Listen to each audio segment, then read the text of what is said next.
phase of the transition from the old order of segregation and discrimination to the new order of freedom and justice. And this should not last forever. It's just something that's natural right now, and as soon as we pass out of the shock period into the more creative period of adjustment, I think that bitterness and ill will pass away. This sounds, in a sense, to be, if I may say this, in a sense to be a denial of the judicial process, saying we will work, the judicial process doesn't allow for the violent activity, the aggressiveness. And it means, in a sense, stepping outside, not outside the law, but outside that slow step-by-step process that has been going on in the courts. Do you think, for instance, that the courts would have been moved to action that would have taken the place of your boycott in Montgomery had you not acted? Do you think there could be a substitute for that kind of action? I think not. I think it was necessary to do it. I think it was, the time was right, and I don't think there could have been a substitute at that particular time. Do you think that the judicial structure can provide for that? I want to say something on that. I think undoubtedly the action that Mr. King and his friends took in Montgomery was fine, necessary, and effective. Remember, the courts don't go out as an executive branch of the government should and do things for you. The court declares what your rights are. And the court says to you, you're an American citizen. Now, of course, if you are scared and hide in a closet and don't exercise the rights of American citizens, the court can't send around and say you've got to do it. The courts have declared the rights, and I think that the Supreme Court decision of May 17th, 1954, was the greatest thing that's happened in this country in many, many decades. And I think that it declared in effect that segregation, legal segregation by law is illegal and not a part of the American system.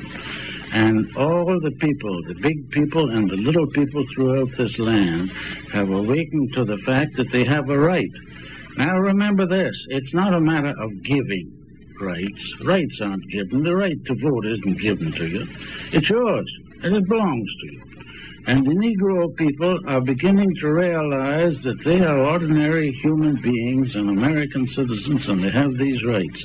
And the courts have told them so. Now it's up to them to move out.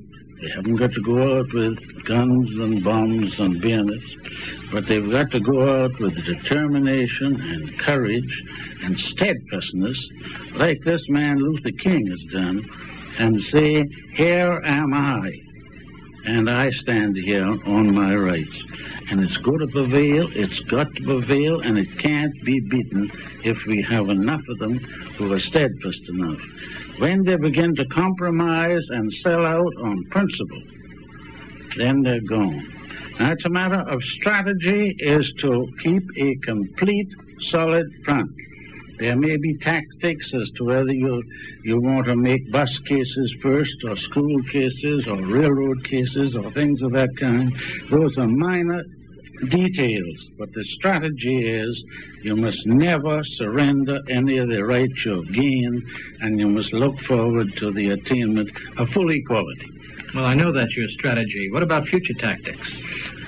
Where do you go from here? Well, that's a pretty difficult question to answer at this point, since in Montgomery we have not worked out any future plans, that is, in any chronological order. We are certainly committed to work and press on until segregation is non-existent in Montgomery and all over the South. We are committed to full equality and doing away with injustice wherever we find it. But as to the next move, I don't have the answer for that, because we have not worked that out at this point.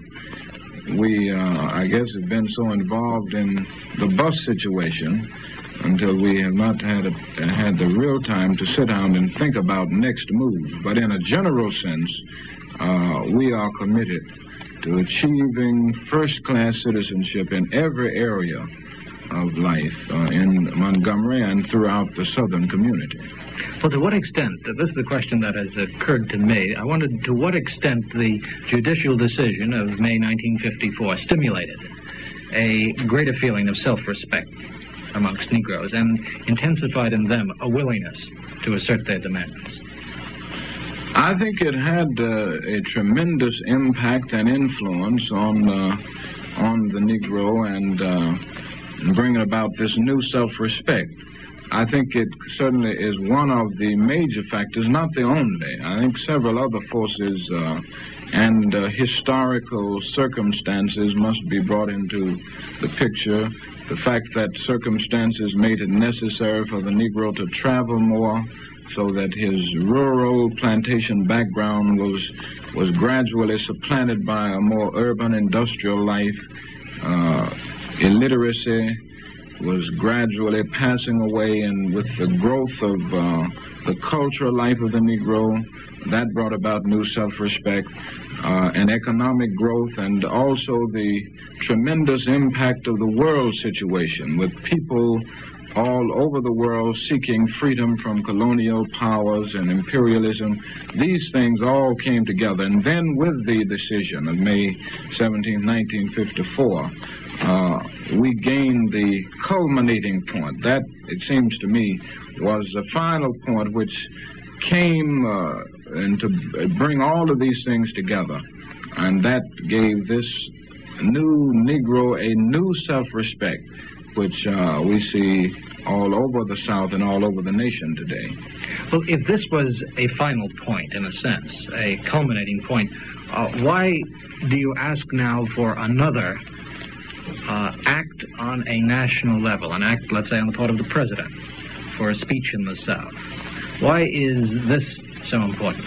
Haven't enough steps been made up to this point to enable you to carry the ball from here on? Well, I think it's necessary for all of the forces possible to be working to implement and enforce the decisions that are handed down by the courts. And so often in the area of civil rights, it seems that the judicial branch of the government is fighting the battle alone. And we feel that the executive and legislative branches of the government have a basic responsibility. And at points, these branches have been all too silent and all too stagnant in their moves to implement and enforce the decisions. With the popularity of the president and his tremendous power and influence, just a word from him could do a great deal to ease the situation, calm emotions, and give Southern white liberals something to stand on, if it is nothing but something to quote. The Southern white liberal stands in a pretty difficult position because he does not have anywhere to turn for emotional security, similar to what hate groups, I mean the things that other groups have to turn to, the hate organizations, so to speak. But with a word from the President of the United States, with his power and influence, it would give a little more courage and backbone to the white liberals in the South who are willing to be allies in the struggle with the Negro for first-class citizenship. Now, to what extent, let me ask you this question, Judge Waring, are white Southerners willing to be allies in the battle of the New Negro? That's a very hard question to answer. There are very, very few that are willing to come out in the open and say so. There are a great many, in my opinion, who would be glad if they are made to do it.